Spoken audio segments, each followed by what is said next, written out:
तो जन संकेत तो के पॉलीपेप्टाइड श्रृंखलामाना जे एमिनो एसिड हशे ए क्रम अने एमआरएनए परना जे न्यूक्लियोटाइडना क्रम वच्चेना संबंध जे छे एने कहेवाय छे जनिन संकेत।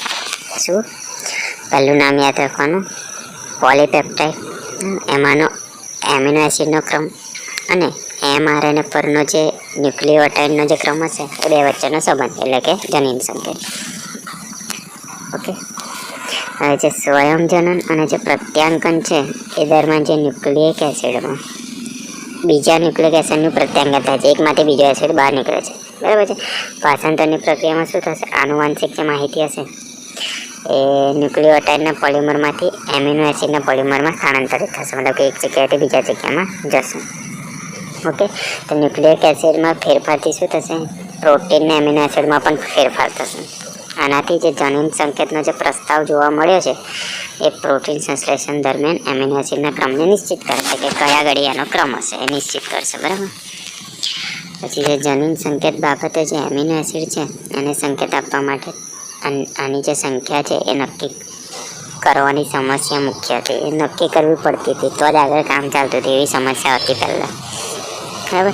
जे सजीवो छे एमां 20 प्रकारना एमिनो एसिड माटे जे एमआरएनए छे एमां खाली 4 ज नाइट्रोजन बेस छे ए सी जी अने यू बराबर। जे जनिन संकेत एक अक्षरी होय ने एक अक्षरमांथी शरू थतो होय एमांथी जे आ न्यूक्लियोटाइडथी बनता जे जनिन संकेत छे ए खाली 4 ज मळे बराबर।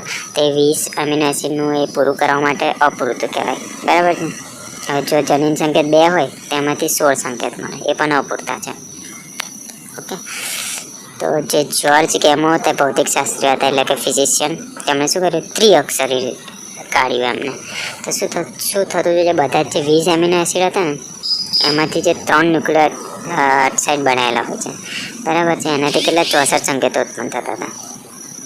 आ संकेतो जरूर करता वधु होय छे आ तो आपणे तो ओछा जोता हता तो 64 आई गया बराबर। एन पछी शुं थयुं हरगोविंद खुराना हाले निरनबर्ग एमने आनी माहिती आपी त्रिअक्षरीनी माहिती आपी अलगथी बराबर ए माहिती तो के जे मार्शल निरनबर्गनी प्रोटोन संश्लेषण माटे जे प्रणाली हती एमां अर्थघटन माटे उपयोगी निवडी मतलब के काम लागी आपणने।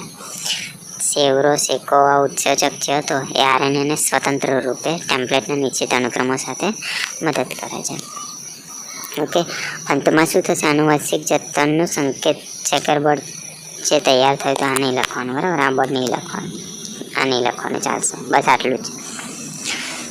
ओके पछी डीएनए माटे कयो हर्षी अने चेजनो प्रयोग करવાનો कदाच ए આપણે આયુ લખીશું હર્ષી અને ચેઝનું પૂછશે તો આયુ અહીંથી લખીશું બંનેને એમ તો કદાચ સેમ જ હશે જવાબ સેમ જ છે કંઈ વાંધો નહીં ચાલો બે બંને પૂછીશું।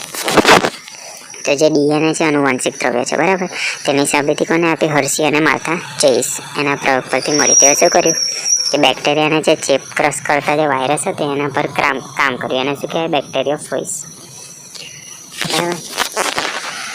हवे जे बेक्टेरियोफेज छे ए बेक्टेरिया पर स्थापित थाय छे बेक्टेरिया पर आवे छे बराबर। पछी एना अंदरनुं जे जनिन छे बेक्टेरियामां अंदर नाखशे आपणे मच्छर केवुं આપણું લોહી બહાર કાઢે પોતાની અંદર નાખે પણ આની અંદર શું કરશે એ વાયરસ પોતાની અંદરથી બેક્ટેરિયાની અંદર નાખશે બરાબર। બેક્ટેરિયા વાયરસના જે દ્રવ્યના ઉપયોગથી અનેક વાયરસ કણો આની અંદર બેક્ટેરિયાની અંદર અનેક વાયરસ જતા રહેશે રોગની જેમ બરાબર છે। તો હર્ષી અને ચેઝે જે બેક્ટેરિયામાં જે વાયરસ હશે ને એમાં ડીએનએ કે પ્રોટીન પ્રવેશે એ જાણવા માટે પ્રયોગ કર્યો હતો।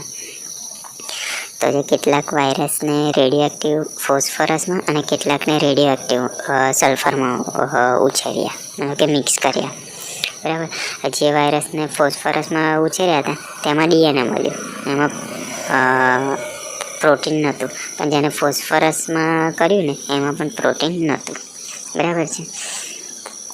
હવે જે વાયરસનો સલ્ફરયુક્ત માધ્યમમાં ઉછેર કર્યો ને એમાં પ્રોટીન હતું बराबर अने पण रेडियोएक्टिव डीएनए नहीं कारण के डीएनए सल्फर धरावतुं नथी मतलब के जे फॉस्फरस हतुं एनी अंदर डीएनए हतुं प्रोटीन नहोतुं पण जे सल्फरवाळुं हतुं एमां प्रोटीन हतुं बराबर पण डीएनए नहोतुं बराबर।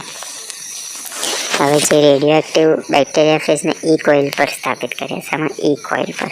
હવે જેમ જેમ ઇન્ફેક્શન એટલે કે સંક્રમણ રોગ વધે ધીરે ધીરે આપણે બીમાર થઈએ ને એને સંક્રમણ કહેવાય. એમાં આગળ વધશે ને અને આપણે જે મલાઈશું ને જે મિક્સ કરીએ એનાથી વાયરસનું જે આવરણ હશે બેક્ટેરિયામાંથી અલગ થતું જશે, મતલબ બેક્ટેરિયા દૂર થતો જશે, બેક્ટેરિયામાંથી વાયરસ દૂર થશે. હવે પછી મતલબ કે આ કણો અલગ થશે. આકૃતિમાં થોડું જાડી જેવું બતાવ્યું છે, શું કહેવાય એને આવેલું નહીં લટકતું એ. બરાબર છે, ફેસ બતાવી દીધો છે બેક્ટેરિયાનો ફેસ. આ છે અહીંયા આગળ આ થોડું લાઈન દોરી દેવાનું, આમાં પ્રોટીન હશે. બરાબર છે, આમાં પ્રોટીન નહીં હોય, આમાં ખાલી ડીએનએ હશે. આમાં ડીએનએ નથી, આમાં પ્રોટીન છે. ઓકે, આ બે વસ્તુ બતાવી દેવાની. ચાલો પછી આ બીજું તો ચાલશે, એક જ દોરી દેવાનું, કંઈ વાંધો નહીં. જો યાદ રહે તો આ દોરી દેવાનું, ઇઝી જ છે.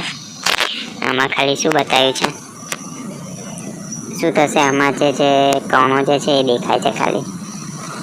બરાબર છે, આમ તો યાદ રહેવું છે, ખાલી દોર દેવાનું છે, બીજું કંઈ લખવાનું નહીં.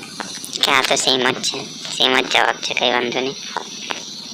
એનો પણ સેમ જ જવાબ છે. એવી રીતે પૂછી શકે જનીન દ્રવ્ય ડીએનએ છે, એમાં પણ આ સેમ જ જવાબ લખવાનો જે આપણે કરીએ ને એ જ છે, કંઈ અલગ નથી. બરાબર છે.